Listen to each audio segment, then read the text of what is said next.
6h43 pelo horário de Brasília. O ex-presidente Jair Bolsonaro foi preso na manhã deste sábado, por volta das 6h da manhã.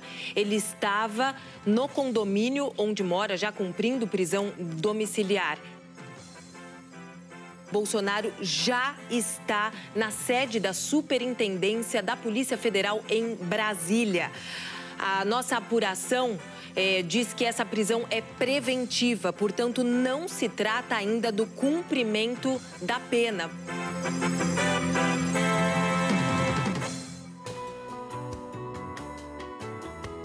Da redação do G1, eu sou Natuza Neri e o assunto hoje é Bolsonaro preso, a violação da tornozeleira e o risco de fuga. Minha convidada é Maria Cristina Fernandes, colunista do jornal Valor Econômico e comentarista da CBN e da Globo News. Sábado, 22 de novembro.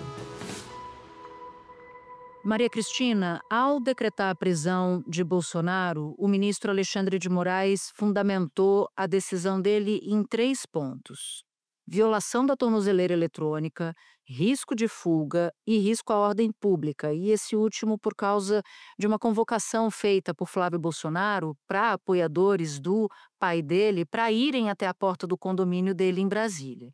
Vou começar pelo primeiro ponto.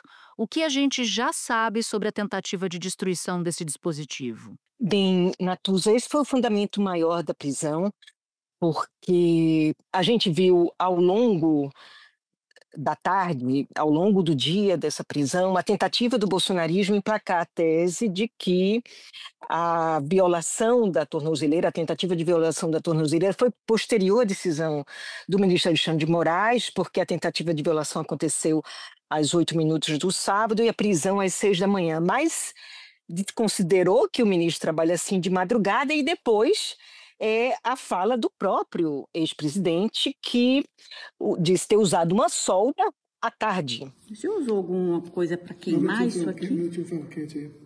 Ferro quente? Curiosidade. Que horas que o senhor começou a fazer isso, seu Jair? Já final da tarde. Final da tarde? A foto da tornozeleira queimada já está no ar, bem como o diálogo entre o ex-presidente e o agente da Polícia Federal que o confirma. Um destaque desse documento vem nesse parágrafo seguinte, que fala que o Centro de Integração de Monitoração Integrada da Polícia Federal, Distrito Federal, comunicou ao Supremo a ocorrência de violação do equipamento do monitoramento eletrônico. A gente está falando aí, portanto, da tornozeleira eletrônica, essa ocorrência que teria sido registrada 00:08 do dia 22 de novembro. A informação constatada que seria a intenção do condenado de romper a tornozeleira eletrônica para garantir êxito em sua fuga, facilitada pela confusão causada pela manifestação convocada por seu filho. Então, esse é o... Agora, o fato primeiro, que foi o aviso dessa tentativa de violação, Natuza, a meu ver, eu acho que, ao fim e ao cabo, mostra que o desfecho de todo esse processo, que é a prisão do ex-presidente, mostra que as instituições de fato estão funcionando. Essa pergunta que sempre se faz nesses momentos históricos. Porque o aviso desta violação foi dado por este Centro Integrado de Monitoração Eletrônica, que é da Secretaria de Administração Penitenciária, subordinado ao GDF, o governo do Distrito Federal, o mesmo GDF, cuja polícia facilitou aquele 8 de janeiro. Né? Se a polícia militar do Distrito Federal tivesse agido, talvez o 8 de janeiro não tivesse acontecido. Então, se cochilou lá atrás, não fez dessa vez. Por que não fez? A gente pode discutir depois, quando a gente falar dos desdobramentos políticos dessa prisão. Vamos passar agora para o risco de fuga. O que baseou a decisão do ministro? Bem, o ministro Alexandre de Moraes usa a tentativa de violação e usa a vigília que foi promovida que seria promovida pelo filho do ex-presidente, o senador Flávio Bolsonaro. O motivo principal ali foi uma convocação divulgada na noite de ontem de apoiadores do ex-presidente para uma vigília na casa, na porta ali do condomínio onde mora o presidente Bolsonaro. O ministro Alexandre de Moraes disse na decisão que essa convocação dos apoiadores indica que houve sim uma tentativa de utilização de apoiadores de Jair Bolsonaro ali numa aglomeração a ser realizada no local onde é cumprida a prisão domiciliar para obstruir a fiscalização das medidas cautelares.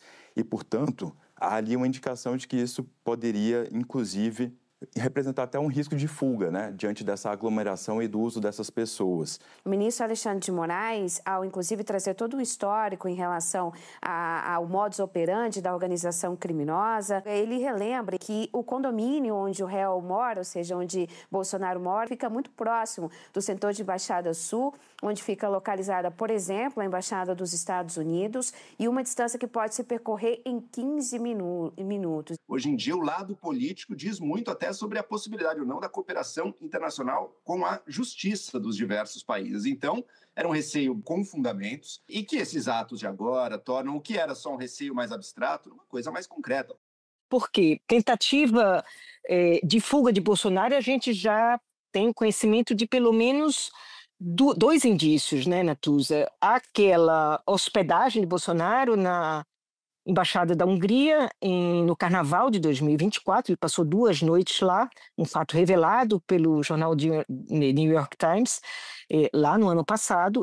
O embaixador da Hungria no Brasil, Miklos Halmai, ele foi chamado pelo Ministério das Relações Exteriores para dar essas explicações a respeito dessa notícia, né, divulgada hoje pelo The New York Times sobre o ex-presidente Bolsonaro passando 2 noites na Embaixada da Hungria. O embaixador não falou quase nada, estava visivelmente constrangido. Ele se recusou a dar detalhes e a explicar os motivos dessa hospedagem de Bolsonaro na embaixada. O embaixador tentou dar ares de normalidade ao que nada tem de normal. E depois, a minuta, que aliás foi citada na decisão do ministro Alexandre de Moraes, a minuta de um pedido de asilo que foi encontrada no celular do ex-presidente.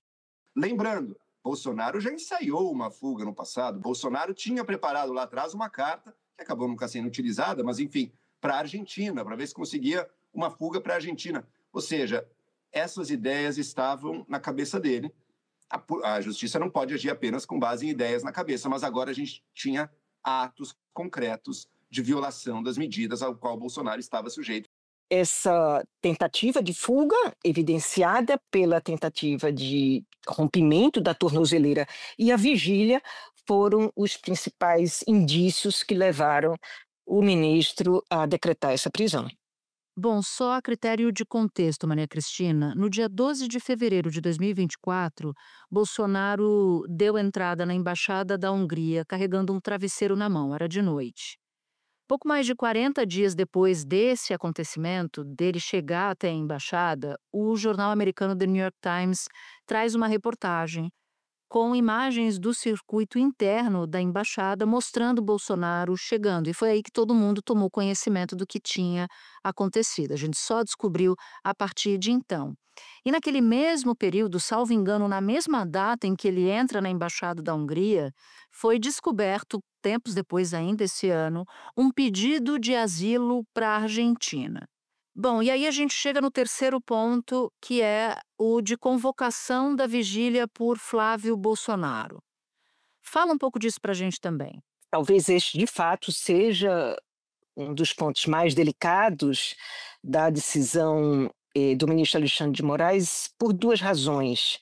O primeiro, ele está dizendo que o risco à ordem pública vem da vigília que o Flávio Bolsonaro estava a promover nas redes sociais. Você vai lutar pelo seu país ou assistir tudo do celular aí no sofá da sua casa? Eu te convido para lutar com a gente. E com a sua força, a força do povo, a gente vai reagir e resgatar o Brasil desse cativeiro que ele se encontra hoje. Quando os ímpios sobem ao poder, o povo se esconde. Mas quando eles perecem, os justos se multiplicam. Provérbios 28, 28. Vem com a gente, vamos lutar. Te espero aqui. E você tem o filho dele, Flávio Bolsonaro, chamando para uma vigília, mas chamando em termos que ele tenta manter naquela ambiguidade da linguagem religiosa, mas que ele diz com todas as letras, está chamando as pessoas para a luta. Ou seja, chamando o povo para a luta na frente do condomínio onde Bolsonaro estava na prisão domiciliar. Alguém tem alguma dúvida de que esse é o tipo de mobilização que pode ter consequências muito ruins e muito graves quando a polícia chegasse para tentar executar a pena, se encontrasse, digamos, uns poucos milhares ou até centenas de pessoas ali ao redor do condomínio preparadas para lutar, nas palavras do Flávio? Eles estão alegando, o bolsonarismo alega que seria uma vigília religiosa. O pastor Silas Malafaia já engrossou o coro de uma vigília religiosa e está sendo usado aí o argumento de uma suposta afronta à liberdade religiosa por parte do ministro Alexandre de Moraes. A facilitação de uma fuga ante o tumulto de uma vigília, este é o argumento do ministro, não cita o 8 de janeiro. Mas foi o último grande tumulto motivado por uma concentração de pessoas, né? É aquela concentração na frente do quartel-general, do comando do Exército em Brasília, logo depois do segundo turno, que redundaria na aglomeração que acabaria por promover aquela invasão dos três poderes no dia 8 de janeiro. Agora, é bem verdade que a última manifestação em defesa de Bolsonaro, no dia 7 de setembro, este último, foi um fiasco, né?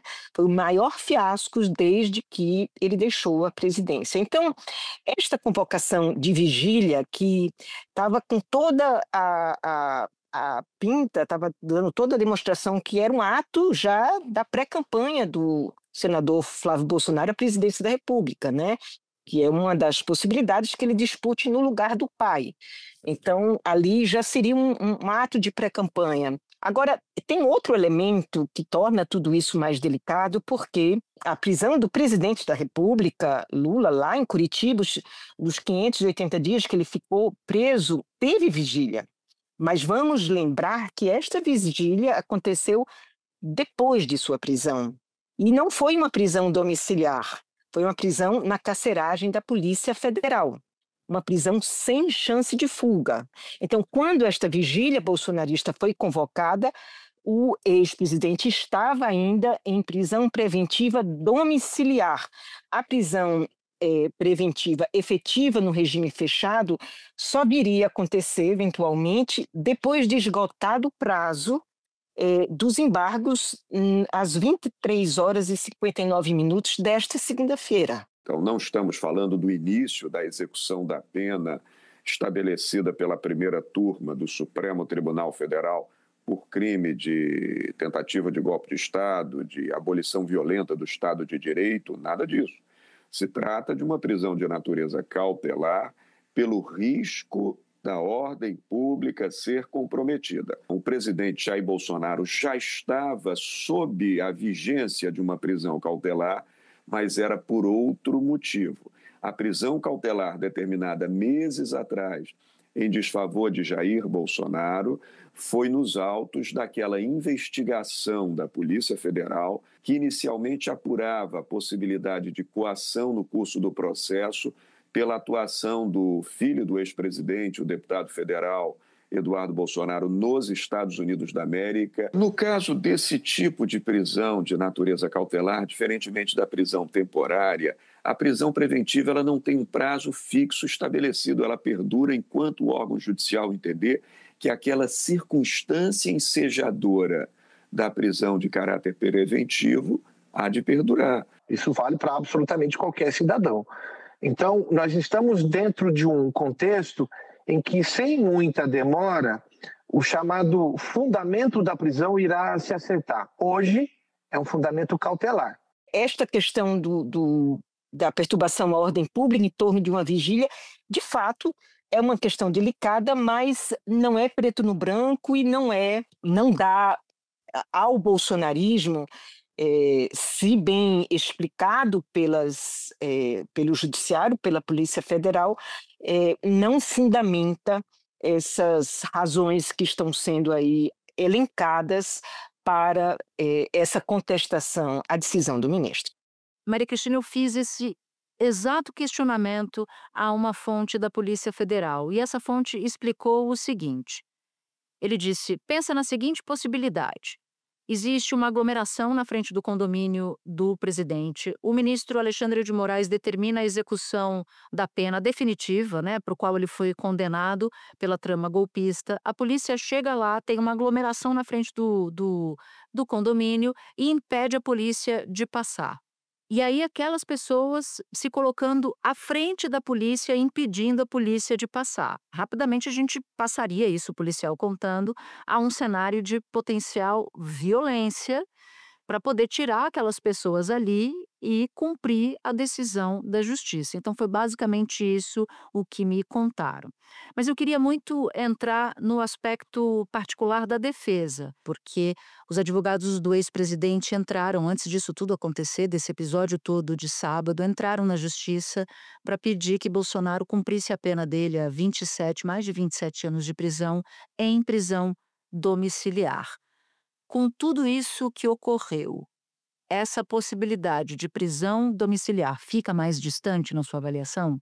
Acho que certamente complica, Natuza, a situação de saúde do ex-presidente não muda. As condições que fragilizam sua saúde aí estão e aí permanecem. Uma nota que foi assinada pelo Celso Vilardi e Paulo Amador da Cunha Bueno fazem parte da defesa do ex-presidente Jair Bolsonaro. Afirma que a prisão preventiva do ex-presidente, decretada na manhã de hoje, causa profunda perplexidade. Além disso, a nota continua dizendo: o estado de saúde de Jair Bolsonaro é delicado e sua prisão pode colocar sua vida em risco. O problema é que o que aconteceu com a tornozeleira eletrônica de Bolsonaro acrescenta mais um indício de tentativa de fuga, porque, afinal de contas, o Bolsonaro tentou queimar a tornozeleira. Qual é a razão dele tentar queimar a tornozeleira, usar uma solda para queimar a tornozeleira, se não tirar a tornozeleira para fugir? Nós vamos ouvir o advogado de defesa do ex-presidente Bolsonaro. A defesa vê com grande indignação a determinação da prisão preventiva do presidente. Trata-se de um indivíduo que compareceu a todos os atos do processo, antes mesmo de ser convocado, sempre esteve disponível, nunca se esquivou de responder a qualquer ato desse famigerado processo. Compareceu, inclusive, espontaneamente por ocasião do julgamento do recebimento da sua denúncia. É um idoso, padece de problemas que são pública e ostensivamente graves em sua saúde. De imediato, a defesa terá muita dificuldade de conseguir levar o ex-presidente para uma prisão domiciliar. O que pode acontecer lá na frente é uma negociação por parte da defesa do ex-presidente com o ministro Alexandre de Moraes e uma negociação que passe pela Polícia Federal com a imposição de condições para que esta prisão domiciliar aconteça. Uma negociação que passe, por exemplo, pela inexistência de vigílias em torno da residência do ex-presidente, o que pode também ser uma armadilha, porque vai gerar uma queda de braço, geraria uma queda de braço permanente entre o ministro, entre a Polícia Federal e o bolsonarismo, porque sempre que alguma aglomeração viesse a se formar, voltaria aí o embate entre o risco de a Polícia Federal não poder ter acesso devido à residência ante o tumulto de vigílias e a alegação de que a vigília é religiosa e o presidente tem direito a que se ore por ele. Fica mais difícil a vida da defesa e fica também mais difícil a gente entender como é que vai se dar aí o desdobramento dessa prisão, Natuza.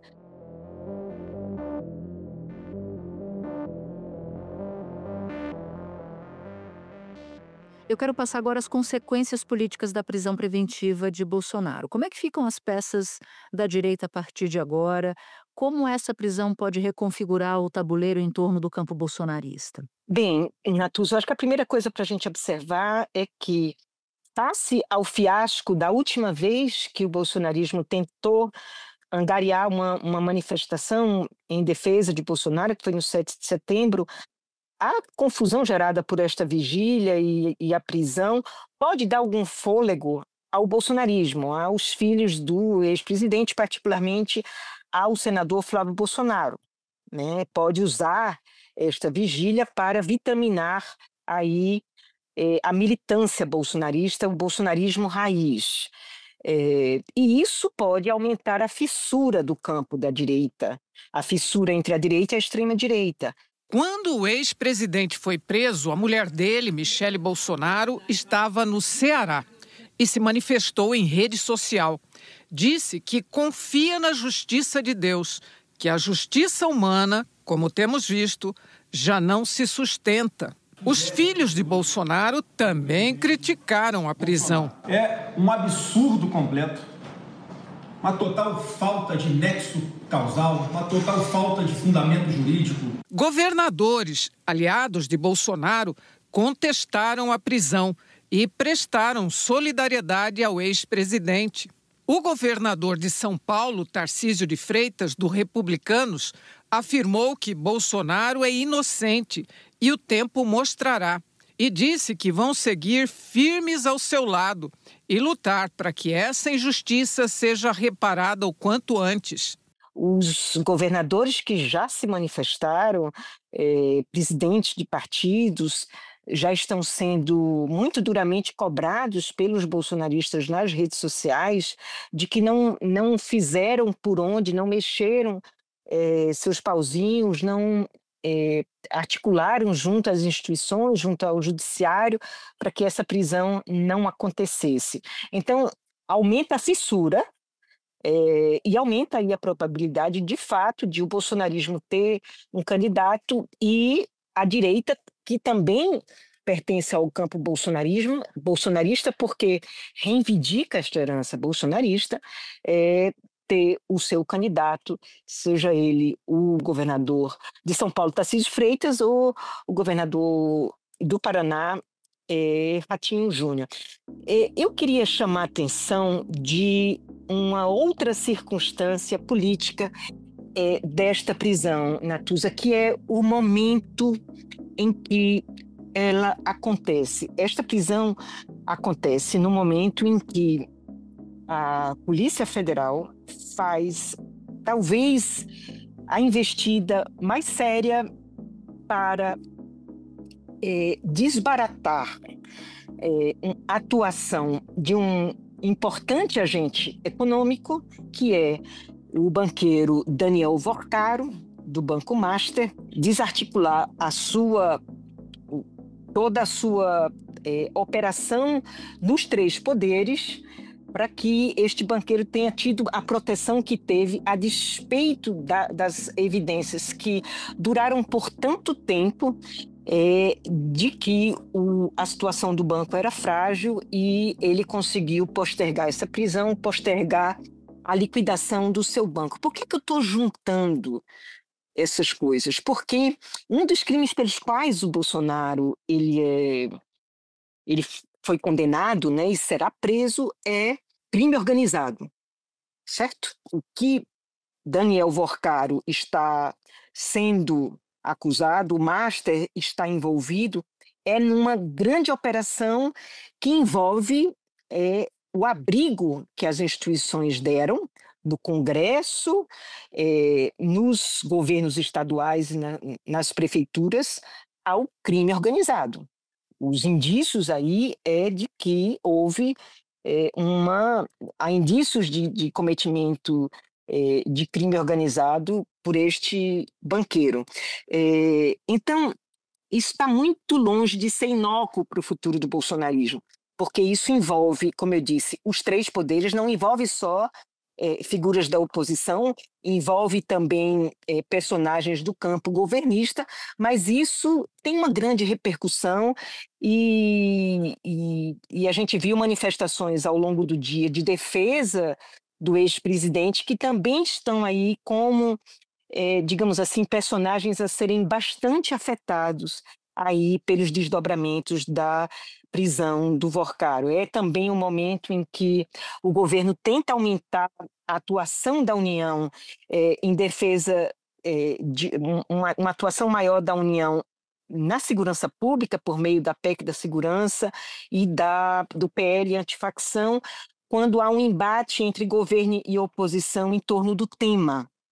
Então, o Bolsonaro é preso neste momento em que há um grande embate governo e oposição sobre um combate ao crime organizado, né? E o Bolsonaro foi preso, entre outros crimes, por ter integrado aí um grande crime organizado que foi a tentativa de golpe. Maria Cristina, são muitas as consequências dessa prisão. Algumas a gente consegue ver com nitidez, outras só vão ficar mais claras daqui a um tempo. Eu conto muito com a sua ajuda para traduzir todos esses aspectos para a gente. E desde já te agradeço muito por ter topado conversar com o assunto depois de um dia intenso como foi o de hoje. Bom trabalho para você. Eu que agradeço, Natuza. Um bom trabalho para vocês também. Se você ouviu o episódio até aqui, eu vou te fazer um convite. Baixar o aplicativo do G1 no seu celular. Por lá, você pode ouvir o assunto, claro, e pode também acompanhar todas as notícias do dia em tempo real e de graça. Este foi o Assunto, podcast diário disponível no G1, no YouTube ou na sua plataforma de áudio preferida. Comigo na equipe do Assunto estão Mônica Mariotti, Amanda Polato, Sara Rezende, Luiz Felipe Silva, Thiago Kazuroski e Carlos Catelan. Eu sou